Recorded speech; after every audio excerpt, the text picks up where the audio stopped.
Good morning, all my awesome AP Chem students. We are starting out chapter 15 today, and in chapter 14 we were talking about equilibrium of acids and bases, and we were really focused on the hydrogen ion and how it dissociates and how that affects pH. So we're still going to be taking a look at that, but now we're going to be taking a look at if a salt is also dissolved into an acid, and then we'll be taking a look at it in terms of a base too. But mainly, I think you saw in the last chapter that if we focus on acids, the bases are going to be the opposite. So, or similar patterns. And that's what you're going to see here in this situation. So we have section 15.1, and that's all we're going to talk about today, is the solution of acids and bases containing a common ion. So again, when you think of the word ion, you should be thinking of something that is charged. So the common ion effect is a shift in equilibrium that occurs due to an ion added, which is already involved in the reaction. Now, that's a really important point, because we're going to be talking about some things that aren't involved in the reaction. Sorry, I have my pad upside down, so I'm opposite. So we have to take a look at things that are just in the reaction. So I really want you to highlight that the ion is already involved in the reaction. It's something that you need to keep in mind right now as we are talking about the shift. So if we take a look at both of these equations, you should be able to see that, again, we have hydrofluoric acid, and we know that that is relatively weak acid, and we have sodium fluoride. We are going to still understand that sodium is going to be a spectator ion, and it's not going to have any effect on the pH or the dissociation in my system. And so the major species that I still have that are going to contribute to this is my acid, my hydrogen ion, and my fluoride. So if I take a look at my fluoride ion, I'm adding more of this, it should make sense to you that this is going to add to my concentration in my initial situation, which is 0, but now if I add that salt, it's going to change this. So Le Chatelier's principle is going to say that if I'm adding this solvent and I'm adding this to my system, that my shift is going to go to the left. And so it's going to become less acidic, which seems kind of weird, but it already is a weak acid, but it's even going to become less acidic because of the shift going to the left. All right, so now we're going to take a look at calculate the percent dissociation, and we are going to do this with 1 molar of hydrofluoric acid solution, but first we're going to do it just with the acid, and then we're going to show you the difference when we add our salt to it. So we are experts now. You guys know that if I have my acid, it's going to dissociate into my hydrogen ion plus my fluoride ion, and I need to do ice here, so I know that my molarity is 1, or my concentration is going to be 1. Sorry, that's 1. And I know that my initial concentration for both of these is 0, and so I know that this is going to decrease by x, this is going to increase by x, and this is going to increase by x. Now, I haven't given you the Ka. That is something that you would be able to look up, but my Ka is 7.2 times 10 to the -4th.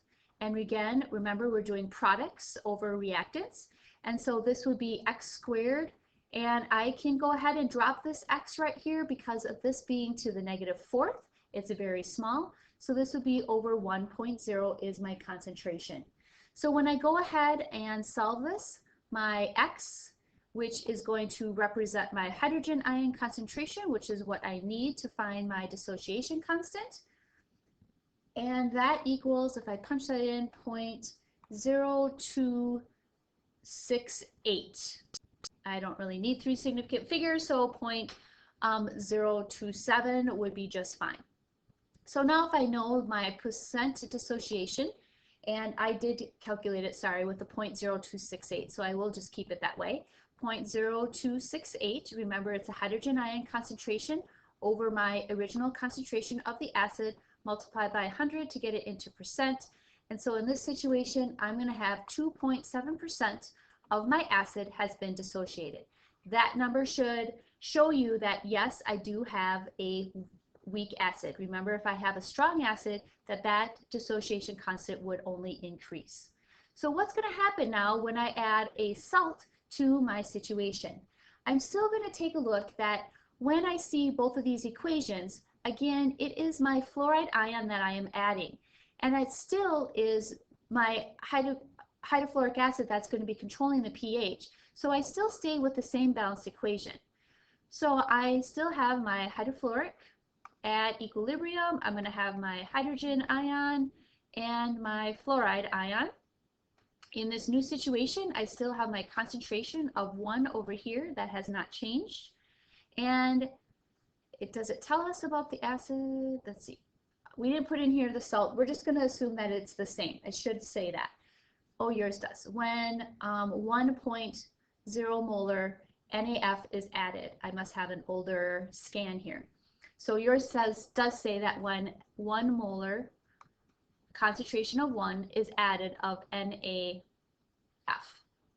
Okay, so if I take a look at this, this is still going to be 0. I do not have any hydrogen ion concentration yet. And this is still going to decrease by x, this is still going to increase by x, and this is going to increase by x. My Ka is going to remain the same because I have the same acid, so 7.2 times 10 to the minus 4th. I'm still doing products over reactants. Well, as I take a look, this would be x, and then it will be multiplied by this expression, which will be 1.0 minus x, and then this one would also still be 1.0 minus x. Now, the same situation is going to play in part here, that I can still look at my Ka, none of the rules have changed, and I can drop these x's because my Ka is so small. So I'm crossing those out, and so essentially when I go ahead and solve this, I would have just 1x equals this 7.2 times 10 to the minus 4th. So my hydrogen ion concentration, or my x, is still 7.2 times 10 to the, times 10 to the minus 4th. And so if I go ahead and put that in my dissociation constant, or formula, like I just did over here, I can see that I would have 7.2 times 10 to the negative 4th, sorry, I wrote 14 for some reason, negative 4th, over my original concentration, which was still 1, times 100. And you can see that my percent dissociation goes down to 0.072, sorry, I must not be holding my pen right, 0.072%. So what does that tell you? Think about what this means. This is dissociation constant of the hydrogen ion. So that is less. So I am proving Le Chatelier's principle that because my shift is going left, by adding that salt, this acid is becoming less acidic, and my dissociation is also proving that. Okay, so hopefully this makes sense. Next, we're going to go into what is a buffer solution, which is very, very important in terms of our body and our function. But this is all we're going to do for today, and I will see you in class tomorrow. Have an awesome night.